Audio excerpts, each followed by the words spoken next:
Bom, galera, professor Lucas Matheus aqui na área e vamos agora dar início à análise das questões de física do segundo simulado aberto do Equação Certa. A questão de número 95, ela trata sobre a acidez de Newton e força de atrito.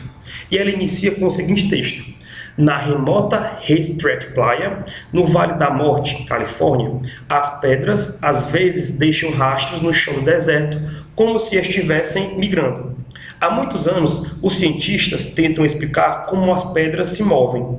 Uma possível explicação é o fato de, durante uma tempestade ocasional, os fortes ventos arrastarem as pedras no solo amolecido pela chuva.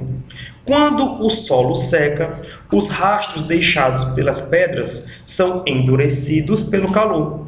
Segundo medições realizadas no local, o coeficiente de atrito cinético entre as pedras e o solo úmido do deserto é aproximadamente 0,80. Considere que a aceleração da gravidade local é aproximadamente igual a 10 metros por segundo. A intensidade da força horizontal provocada pela rajada de vento necessária para manter em movimento com velocidade constante uma pedra de massa 20 kg vale em newtons. Bom, pessoal, quando eu tenho uma situação de relação das forças de um corpo com a sua movimentação, eu tenho que primeiro analisar corretamente quais as forças que estão atuando nesse corpo. A minha pedra, ela está percorrendo uma superfície horizontal, possui uma massa e está sofrendo a interação da aceleração da gravidade local. Ou seja, aqui na situação, eu tenho a presença da força-peso, indicada para baixo. O meu corpo está sobre uma superfície, ou seja, ele aplica uma força de compressão na superfície. A superfície responde com uma força de reação, conhecida como força normal, que deve possuir um caráter perpendicular à minha superfície. O vento provoca uma força F que está no meu sistema indicada para a direita. A questão nos trouxe a informação de que existe um coeficiente de atrito cinético entre o corpo e a superfície, ou seja, existe aqui a presença de uma força de atrito cinética, que deve ser contrária à minha tendência de movimento. Como a minha força F do vento está indicada para a direita, a minha tendência de movimento também será para a direita.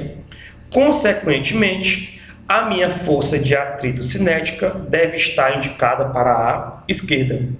Pessoal, a questão exige que o movimento do corpo aconteça de forma que a sua velocidade seja constante. Ou seja, essa situação deve obedecer à primeira lei de Newton, que afirma que quando um corpo se movimenta com velocidade constante, a sua força resultante deve ser igual a zero.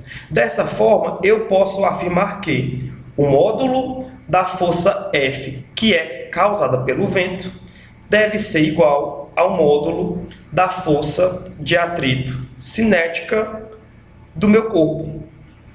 Como eu quero identificar o módulo da minha força F, eu posso afirmar que ele será igual à força de atrito, que é representada como o coeficiente de atrito cinético vezes a minha força normal.